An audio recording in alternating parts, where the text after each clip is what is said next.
అందరికీ వందనాలండి. అందరూ బాగున్నారు అనుకుంటున్నాను. లేవీకాండం 1 నుంచి 23 అధ్యాయాల వరకు ఇప్పటివరకు మనం చదువుకున్నాం. ఈరోజు లేవీకాండం 24 అధ్యాయం నుండి చదువుకుందాం. ఇజ్రాయేలీల్ని దేవుడు ఐగుప్తు బానిసత్వం నుండి విడిపించి సీనాయి కొండ దగ్గర వాళ్ళతో నిబంధన చేసుకుంటున్నాడు.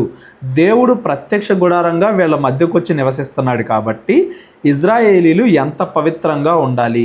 దేవుడు వీళ్ళ మధ్యకు వచ్చి నివసిస్తున్నాడు కాబట్టి అన్ని విషయాల్లోనూ, బలుల విషయంలోనూ, యాజకత్వం విషయంలోనూ, ఆ ప్రత్యక్ష గుడారంలోకి ఎవరు వెళ్ళాలి, ఏ సమయంలో వెళ్ళాలి, ఎలాంటి వాళ్ళు వెళ్ళాలి, ఆ ప్రత్యక్ష గుడారం చుట్టూ ఉన్న ఇల్లు ఎలా ఉండాలి, వీళ్ళు ఎటువంటి పండగలు పాటించాలి, ఇవన్నీ కూడా దేవుడు ఎక్స్ప్లెయిన్ చేసుకుంటూ వస్తున్నాడు.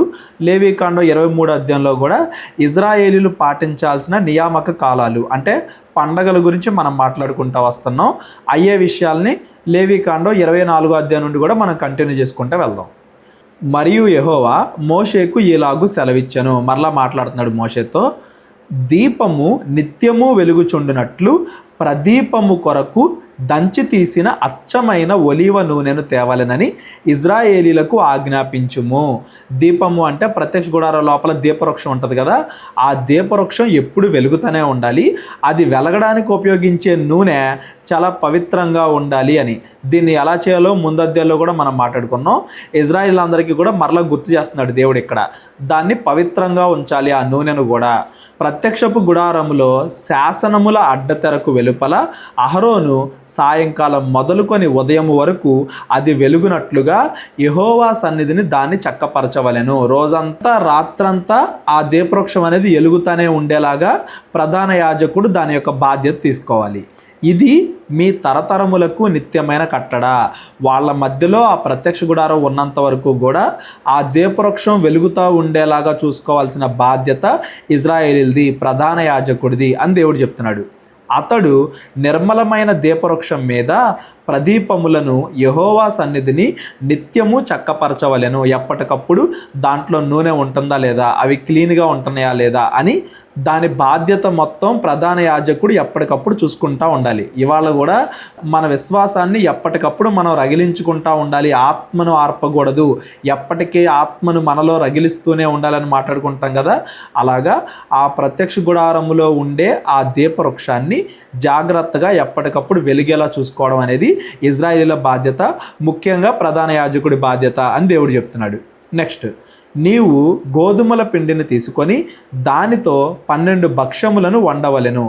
ఒక్కొక్క భక్ష్యమున సేరు పిండి ఉండవలెను. యెహోవా సన్నిధిని నిర్మలమైన బల్ల మీద 6 భక్ష్యములు గల 2 దొంతులుగా వాటిని ఉంచవలెను. ఆ నిబంధన రొట్టెలు పెట్టే బల్ల ఉంది కదా, దీపవృక్షానికి ఆపోజిట్లో నిబంధన రొట్టెలు పెట్టే బల్ల మీద మొత్తం 12 రొట్టెలు పెట్టాలి. ఈ 12 కూడా ఇజ్రాయేలీల 12 గోత్రాలకి సూచనలు. వాటిని 2 వరుసల్లో పెట్టాలి. ఒక వరుసలో 6, ఇంకో వరుసలో 6, అలాగా మొత్తం 2 వరుసల్లో 2 దొంతులుగా వాటిని పెట్టాలి అని చెప్తున్నాడు. ఒక్కొక్క దొంతి మీద స్వచ్ఛమైన సాంబ్రాణి ఉంచవలెను. వాటి మీద సాంబ్రాణి పెట్టాలి. అది యెహోవా ఎదుట మీ ఆహారమునకు జ్ఞాపకార్థమైన హోమముగా ఉండును. అంటే ఈ ఇజ్రాయేలీల 12 గోత్రాలని కూడా న్యాయంగా యాజకులు దేవుడి వైపుకి నడిపిస్తున్నారు.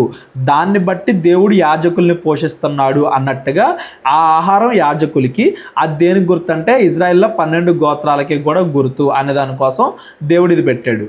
యాజకుడు ప్రతి విశ్రాంతి దినమున నిత్య నిబంధనను బట్టి ఇజ్రాయేలీల యొద్ద దాన్ని తీసుకొని నిత్యము యెహోవా సన్నిధిని చక్కపరచవలెను.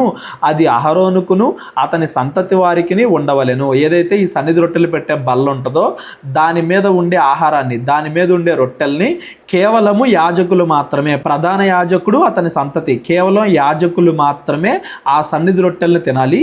సామాన్య ఇజ్రాయేలీల ప్రజలెవరో కూడా దాన్ని తినకూడదు అని దేవుడు చెప్తున్నాడు. వారు పరిశుద్ధ స్థలములో దాన్ని తినవలెను. నిత్యమైన కట్టడ చొప్పున యెహోవాకు చేయు హోమములలో అది అతి పరిశుద్ధము. అది ఆ ప్రత్యక్ష గుడారం లోపలే తినాలి. మళ్ళీ తీసుకెళ్ళి ఇంటి దగ్గర తింటాను అంటానికి కూడా కుదరదు. ఇదంతా కూడా ప్రతి విశ్రాంతి దినాన్న పాటించాలి. 7 రోజులకు ఒకసారి ప్రతి విశ్రాంతి దినాన్న ఆ రొట్టెలు ఎప్పటికప్పుడు మారుస్తూ ఉండాలి. వాటిని ఫ్రెష్గా పెడుతూ ఉండాలి. ప్రతి విశ్రాంతి దినాన్న యాజకులు ఇవి పాటించాలి అని దేవుడు చెప్తున్నాడు. పైన 23 అధ్యాయంలో మనం పండగల గురించి మాట్లాడుకున్నాం కదా. ఆ పండగల్లో మొట్టమొదటిగా దేవుడు చెప్పింది విశ్రాంతి దినం గురించి. ఆ విశ్రాంతి దినాన యాజకులు ఏం చేయాలి అనేది ఈ 24 అధ్యాయంలో ఇప్పటి వరకు మనకి చెప్పాడు. నెక్స్ట్ 10వ వచనం. ఇజ్రాయేలీరాలగు ఒక స్త్రీకి ఐగుప్తీయుడగు ఒక పురుషునికి పుట్టిన వాడొకడు ఇజ్రాయేళ్ల మధ్యకు వచ్చాను. ఒక అతను ఉన్నాడంట, వాళ్ళ యొక్క అమ్మేమో ఇజ్రాయేలీరాలు, వాళ్ళ యొక్క నాన్నేమో ఐగుప్తీయుడు. అయితే ఆ ఇజ్రాయేలీరాలి కుమారునికి ఒక ఇజ్రాయేలీనికి పాలెములో పోరు పడగా ఆ ఇజ్రాయేలురాలి కుమారుడు యెహోవా నామమును దూషించి శపింపగా జనులు మోషే యొద్దకు వాణ్ణి తీసుకొని వచ్చిరి. ఒక పక్కన దేవుడి ఆజ్ఞలు ఎంత పరిశుద్ధంగా ఉండాలి, ఎంత పవిత్రంగా ఉండాలి, పదాజ్ఞలు, నీతి ఆజ్ఞలు ఇవన్నీ కూడా దేవుడు ఒక పక్కన ఇచ్చుకుంటా వస్తుంటే ఇంకొక పక్కన ఇజ్రాయేల్ మధ్య గొడవ జరుగుతుంది. ఒక ఇజ్రాయేలీడికి ఇజ్రాయేలీరాలైన ఒక స్త్రీకి పుట్టిన ఒక కుమారుడికి, అతన్ని ఇజ్రాయేలీడు అని కూడా దేవుడు చెప్పట్లేదు చూడండి. ఇజ్రాయేలీరాలు అనే ఒక స్త్రీకి పుట్టిన కుమారుడు ఇజ్రాయేలీడితో గొడవ పెట్టుకున్నాడు. వీళ్ళిద్దరూ గొడవ పడితే అతడు ఏం చేశాడు? యెహోవా నామాన్ని దూషించాడు. యెహోవా నామాన్ని దూషిస్తే మరణశిక్ష అని ఆల్రెడీ మనం ఇప్పటివరకు చదువుకున్న అధ్యాయంలో చదువుకున్నాం. పదాజ్ఞలు మీరిన, నరహత్య చేసిన, వ్యభిచారం చేసిన, తల్లిదండ్రులను కొట్టిన వీటన్నింటికీ కూడా మరణశిక్ష విధించాలని దేవుడు చెప్పాడు. ఒక పక్కన దేవుడు చెబుతుంటే, దేవుడు ఆజ్ఞలు ఇచ్చుకుంటా వస్తుంటే ఇంకొక పక్కన యెహోవా నామాన్ని ఇతడు దూషిస్తున్నాడు. అంటే దేవుడు అంటే భయము భక్తి లేని వ్యక్తిగా ఇతడు కనబడుతున్నాడు. యెహోవా నామాన్ని దూషించాడు కాబట్టి ప్రజలందరూ అతన్ని మోషే దగ్గర తీసుకొచ్చారు. వాని తల్లి పేరు షెలోమీతు, ఆమె దాను గోత్రీకుడైన దిబ్రీ కుమార్తె. యెహోవా ఏమి సెలవిచ్చినో తెలుసుకునే వరకు వానిని కావల్లో ఉంచరి. మోషే దగ్గర తీసుకొచ్చారు. మోషే వెళ్ళి దేవుడితో మాట్లాడతాడు కదా, దేవుడు ఏం చెప్తాడో చూద్దామని దేవుడు సమాధానం ఇచ్చేంత వరకు, మోషే వెళ్ళి దేవుడిని అడిగేంత వరకు అతన్ని జైల్లో పెట్టినట్టుగా కావల్లో పెట్టారు. ఇప్పుడు దేవుడు ఏం మాట్లాడుతున్నాడు? అప్పుడు యెహోవా మోషేకు ఈలాగు సెలవిచ్చెను, శపించిన వానిని పాలెము వెలుపలికి తీసుకొని రమ్ము. వాని శాపవచనమును వినిన వారందరూ వాని తల మీద తమ చేతులుంచిన తరువాత సర్వ సమాజము రాళ్లతో వాణ్ణి చావగొట్టవలెను. మరియు నీవు ఇజ్రాయేలుతో ఇట్లనుము, తన దేవుణ్ణి శపించువాడు తన పాప శిక్షను భరించవలెను. యెహోవా నామమును దూషించువాడు మరణశిక్ష పొందవలెను. సర్వ సమాజము రాళ్లతో వాణ్ణి చావకొట్టవలెను. పరదేశీయే గాని స్వదేశీయే గాని యెహోవా నామమును దూషించిన ఎడల వానికి మరణశిక్ష విధింపవలెను. అతన్నే ఇప్పుడు దేవుడి నామాన్ని అతడు దూషించాడు కాబట్టి ఆ పాలెములో కూడా కాదు, అంటే జనాలు ఎక్కడ నివసిస్తున్నారో అక్కడ కూడా కాకుండా బయటికి తీసుకెళ్ళి ఊరి బయట అతన్ని రాళ్లతో కొట్టి చంపాలి అని చెప్పి దేవుడు అతనికి మరణశిక్ష విధించాలి అని చెప్తున్నాడు. పాత నిబంధనలో ఏవైతే పదాజ్ఞలు దేవుడిచ్చాడో వాటిని మీరి ప్రాణాలు కోల్పోయిన వారు, ధర్మశాస్త్రంలో దేవుడిచ్చిన ఆజ్ఞలను మీరి ప్రాణాలు కోల్పోయిన వారు మనకు కొంతమంది కనబడతారు. ఉదాహరణకి అహరోను కుమారులు పరిశుద్ధ స్థలములోకి దీపవృక్షం కాకుండా వేరొక వెలుగు తీసుకెళ్ళి వాళ్ళిద్దరూ కూడా చనిపోయారు అని మనం ముందు చూసాం. అలాగే విగ్రహారాధన చేయొద్దు అన్నాడు దేవుడు. బంగారు దూడ విగ్రహం చేసుకున్న కొంతమందిని మోషే చంపించాడు అని చెప్పి మనం చదువుకున్నాం. అలాగే ఇక్కడ యెహోవా నామాన్ని దూషించాడు, వ్యర్థముగా నా నామం పలకూడదు అన్నాడు కదా, యెహోవా నామాన్ని దూషించారని చెప్పి ఇక్కడ వీళ్ళకి మరణశిక్ష విధించినట్టుగా మనం చూసాం. తర్వాత మనం చదువుకుంటూ వెళ్ళేటప్పుడు విశ్రాంతి దినాన్ని ఒక అతను మీరాడు అని చెప్పి అతను చనిపోయినట్టుగా మనం చూస్తాం. అలాగే మందసాన్ని ముట్టుకోవద్దని దేవుడు చెప్పాడు. మందసం ముట్టుకుని ఒక అతను చనిపోయినట్టుగా మనం తర్వాత చదువుకుంటాం. వీటన్నింటి ద్వారా మనకు అర్థం అవ్వాల్సిన విషయం ఏంటంటే దేవుడు ఇచ్చిన ఆజ్ఞల్ని ఎవరైతే మేరతారో వాళ్ళ మీద దేవుడి ఉగ్రత ఉంటుంది అనేది మనకు అర్థం అవ్వాల్సిన మొట్టమొదటి విషయం. మరి అలా అయితే ఎవరెవరైతే దేవుడి ఆజ్ఞల్ని మీరారో వాళ్ళందరూ చచ్చిపోవట్లేదు కదా. ఇప్పుడు విశ్రాంతి దినాన్ని మీరిన వాళ్ళు చాలామంది ఉన్నారు, కానీ ఆ విశ్రాంతి దినాన్ని మీరిన ఒక్కడే ఎందుకు చనిపోయాడు? దేవుణ్ణి దూషించిన వాళ్ళు చాలామంది ఉంటారు, కానీ దేవుణ్ణి దూషించిన ఇతడొక్కడే ఎందుకు చచ్చిపోయారు? కొంతమంది మాత్రమే ఎందుకు చనిపోతున్నారు అనే దానికి రీజన్ ఏంటంటే దేవుడు ఎప్పుడూ కూడా మనిషి మారడానికి అవకాశం ఇస్తాడు. ఎవరైతే వెనక్కి తిరిగి రాలేని స్టేజ్కి వెళ్ళిపోతారో ఫరోలాగా వాళ్ళ హృదయాన్ని కఠినపరిచేసుకుంటారో దేవుడు చెప్తాడు కదా, ఎన్నిసార్లు గద్దించినను వినని వాడు మరి తిరుగు లేకుండా హఠాత్తుగా మరణిస్తారు అని. ఇక ఎవరైతే వెనక్కి తిరిగి రాలేనంతగా వాళ్ళ హృదయాన్ని కఠినపరుచుకొని ఇక ఆ పాపంలోనే మునిగిపోతారో వాళ్ళకి దేవుడు ఈ మరణశిక్ష విధించడం ద్వారా వాళ్ళు చేసిన తప్పుకి వాళ్ళ మీదకి తీర్పు రప్పించడం మాత్రమే కాదు, వాళ్ళను చూసి ఇజ్రాయేల్ అందరూ కూడా దేవుడి ఆజ్ఞలను పాటించకపోతే ఇంత కఠినంగా తీర్పు ఉంటుందా అని మిగతా ఇజ్రాయెల్ అందరూ కూడా తెలుసుకోవాలి. మొదటి కారణమేమో దేవుడి ఆజ్ఞలను మీరితే దేవుడి ఉగ్రత అతని మీద ఉంటుంది అనేది. రెండవ కారణమేమో ఇక వాళ్ళు వెనక్కి తిరిగి రాలేనంతగా పాపంలో మునిగిపోయారు. వాళ్ళ మనసుని వాళ్ళు కఠినం చేసేసుకున్నారు. మినే టెకే లోఫార్సిన్ అన్నట్టుగా వాళ్ళ పాపాల లెక్క కంప్లీట్ అయిపోయింది. ఎన్నిసార్లు గద్దించినా వాళ్ళు దేవుడి వైపు తిరగలేదు కాబట్టి వాళ్ళు మరణిస్తున్నారు అనేది మనకు అర్థం అవ్వాలి. ఎవరెవరైతే దేవుడి ఆజ్ఞలను మీరు మరణించారో వాళ్ళందరినీ చూసినప్పుడు ఈ విషయాలు మనకి గుర్తు రావాలి. యెహోవా నామమును దూషించిన వాడికి మరణశిక్ష విధింపవలెను. ఎవడైనను ఒకనిని ప్రాణహత్య చేసిన ఎడల వానికి మరణశిక్ష విధింపవలెను. ఎవడైనా కానీ హత్య చేస్తే వాడికి కూడా మరణశిక్ష విధించాలి. జంతు ప్రాణహత్య చేసిన వాడు ప్రాణమునకు ప్రాణమిచ్చి దాని నష్టము పెట్టుకొనవలెను. ఒకవేళ మనిషిని కాకుండా జంతువుని ఎవరన్నా హత్య చేస్తే ఆ జంతువుకు బదులుగా ఇంకొక జంతువుని అతనికి ఇవ్వాలి. ఎవరి జంతువుని అయితే చంపారో వాళ్ళకి ఇంకొక జంతువుని ఇవ్వాలి. అంటే ఆ నష్టాన్ని పోడ్చాలి. ఒకడు తన పొరుగువానికి కళంకము కలుగజేసిన ఎడల వాడు చేసినట్లు వానికి చేయవలెను. అతడు ఏదైతే నష్టం చేస్తాడో ఇతనికి కూడా అదే నష్టం చేయాలి. విరుగగొట్టబడిన దాని విషయంలో విరుగగొట్టబడుటయే శిక్ష. కంటికి కన్ను పంటికి పళ్ళు చల్లవలెను. వాడు ఒకనికి కళంకము కలుగజేసినందున వానికి కళంకము కలుగజేయవలెను. కేవలం ఈ సందర్భం ఒకటే కాదు, యెహోవా నామాన్ని దూషించడం ఒకటే కాదు, ఇంకా ఏ పనులు చేస్తే ఏ శిక్షలు విధించాలి అనేది కూడా దేవుడు ఇక్కడే చెప్తున్నాడు. నరహత్య చేసిన వాడికి మరణశిక్ష విధించాలి. ఒకటి కన్ను తీస్తారనుకో వీడికి కూడా కన్ను పోవాలి. నేను ఒకటి చెయ్యి నరికేసాను అనుకో నా చెయ్యి కూడా పోవాలి. నేను ఒకటి కాలు నరికేసాను అనుకో నా కాలు కూడా పోవాలి. కంటికి కన్ను పంటికి పళ్ళు అనే దేవుడి యొక్క న్యాయాన్ని ఇజ్రాయేలీలకి దేవుడు ఇక్కడ తెలియజేస్తున్నాడు అనేది మనకు అర్థం అవ్వాలి. ఈ సందర్భాలని చాలా మంది తప్పుగా అర్థం చేసుకునే ప్రమాదం ఉంది. ఎందుకంటే కంటికి కన్ను పంటికి పళ్ళు అని చెప్పి దేవుడేమో పాత నిబంధనలో చెప్పాడు, కొత్త నిబంధనలోనేమో ఒక చెంప కొడితే రెండో చెంప చూపించమని చెప్పాడు కదా. ఇది అది రెండు వేరువేరు కనబడుతున్నాయి కదా. దేవుడు ఏమన్నా మారిపోయాడా? దేవుడు నిన్న నేడు నిరంతరం ఏకరీతిగా ఉండేవాడు కదా. మరి పాత నిబంధనలో ఒకలాగా కొత్త నిబంధనలో ఒకలాగా దేవుడు ఎందుకు చెప్పాడు అని కొంతమందికి డౌట్ రావడం సహజం. కాకపోతే ఇక్కడ మనం ఒక విషయం ఆలోచించాలి. నేను చాలాసార్లు చెప్పిందే మరలా చెప్తున్నాను.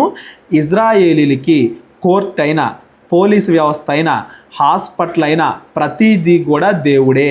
ఇజ్రాయేలీలకి సమస్తము దేవుడే చేయాలి కాబట్టి యాజకులు ఎలా న్యాయం తీర్చాలి అనేది ఇక్కడ చెప్తున్నాడు.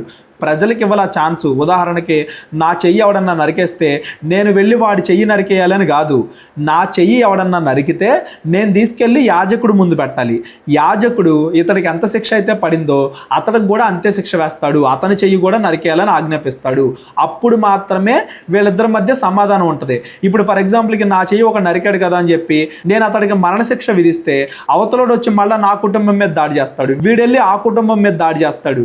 హింసకి ప్రతిహింసే జరిగిద్ది కానీ అది అప్పటికే కూడా ఆగదు. అందువల్ల దేవుడు ఏమంటున్నాడంటే మరలా ఒకళ్ళనొకళ్ళు హింసించుకోకుండా న్యాయము తీర్చమని యాజకులకి చెప్తున్నాడు.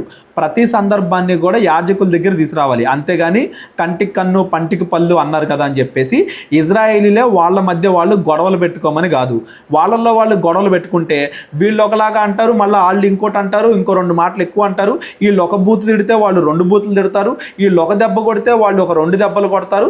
అలా ఎప్పటికీ కూడా గొడవ అనేది మానదు. కాబట్టి యాజకుల దగ్గర తీసుకొస్తే యాజకులు కంటికి కన్ను పంటికి పన్ను అన్నట్టుగా ఇద్దరికీ కూడా సమన్యాయాన్ని తీర్చాలి అనేది యాజకులకి దేవుడు ఇక్కడ అప్పగిస్తున్న పని. ఒక రకంగా చెప్పాలంటే యాజకులు అంటే పోలీసు కోర్టు. మీరు కరెక్ట్గా గమనిస్తే ఇవాళన్న పోలీసు కోర్టు కూడా న్యాయాన్ని అలాగే తీరుస్తాయి. ఎవరికి కూడా అన్యాయం జరగకుండా ఇద్దరి వైపు సాటిస్ఫై అయ్యేలాగా తీర్పు ఇవ్వడానికి పోలీసులు కానీ కోర్టులు కానీ ప్రయత్నిస్తారు. యేసుక్రీస్తు వారు వచ్చి మిమ్మల్ని ఒక చెంప మీద కొడితే ఇంకో చెంప చూపించండి అని ఎందుకు చెప్పాడు అంటే న్యాయాన్ని మీరు మీ చేతుల్లోకి తీసుకోవద్దు. న్యాయాన్ని దేవుడికి వదిలేయండి, న్యాయాన్ని చట్టానికి వదిలేయండి, న్యాయాన్ని పోలీసులకో కోర్టుకో వదిలేయండి.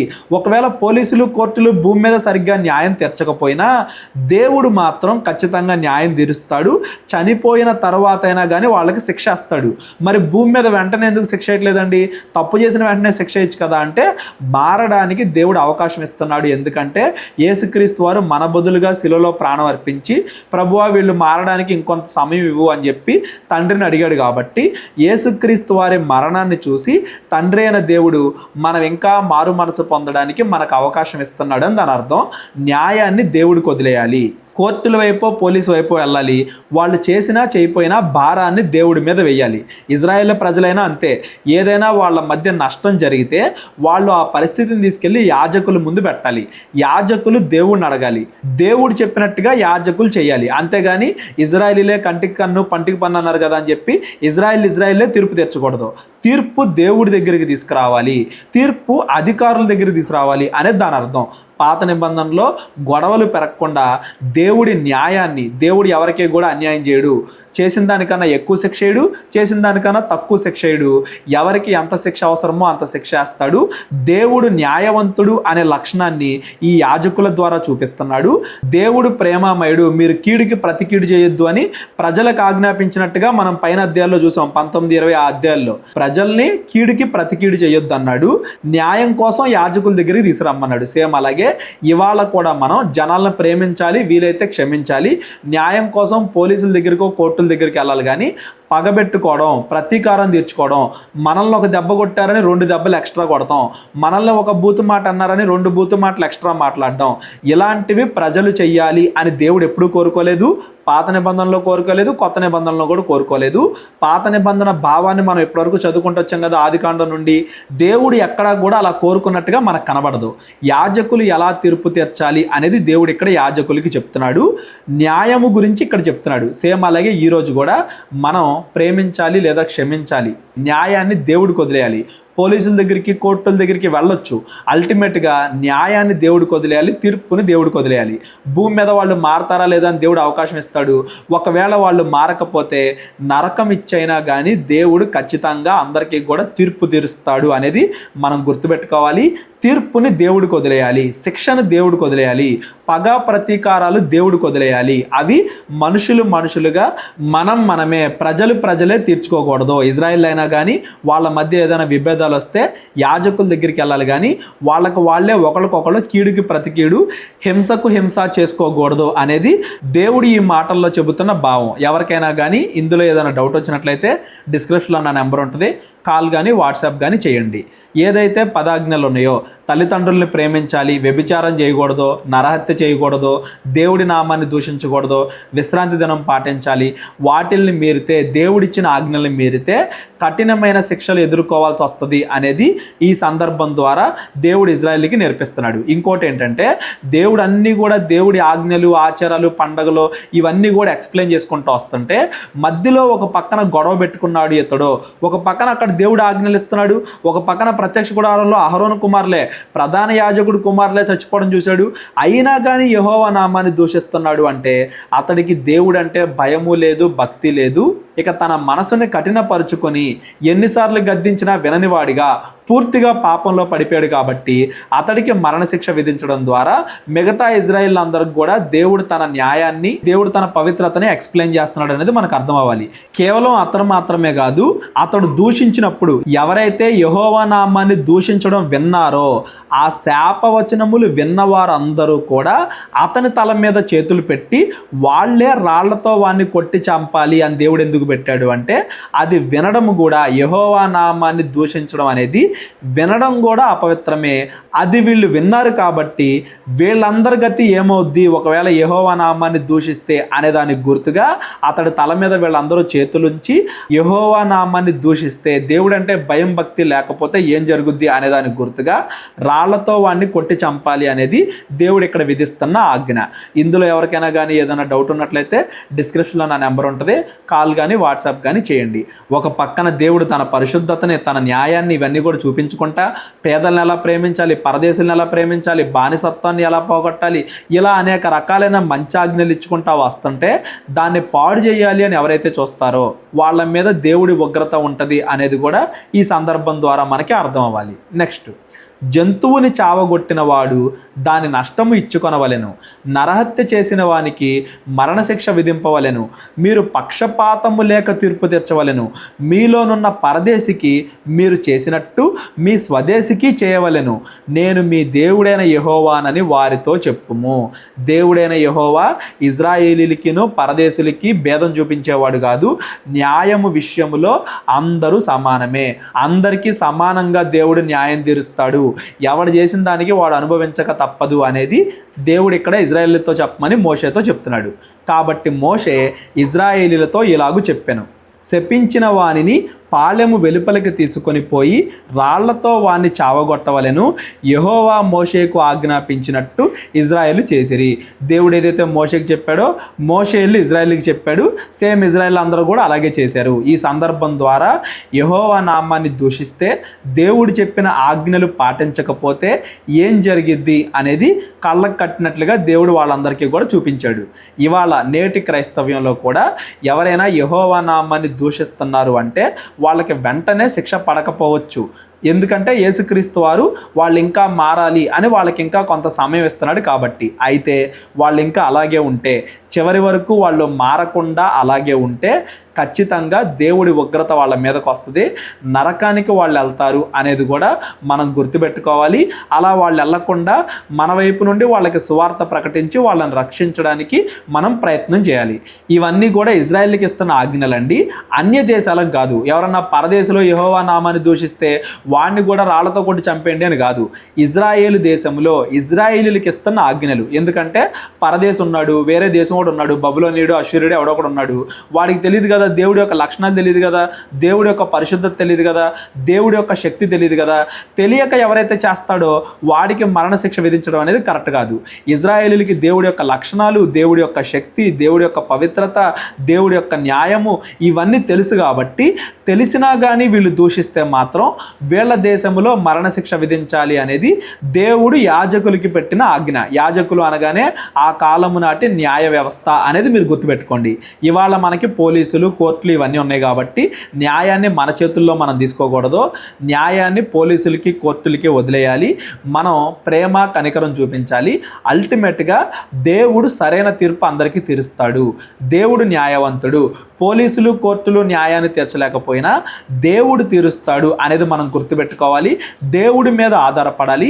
పగ, ప్రతీకారాలు మనం తీర్చుకోకూడదు. మనల్ని ఒక దెబ్బ కొడితే మనం ఇంకో దెబ్బ కొడతాం, మనల్ని ఒకటి తిడితే మనం రెండు తిడతాం. ఇలాంటివి మనం చేయకూడదు. అవి కూడా పాపాలు. అవి చేస్తే దేవుడు మనల్ని శిక్షిస్తాడు అనేది కూడా మనం గుర్తుపెట్టుకోవాలి. ఈ లేవీకాండం 25వ అధ్యాయం నుండి రేపొద్దున మనం చదువుకుందాం.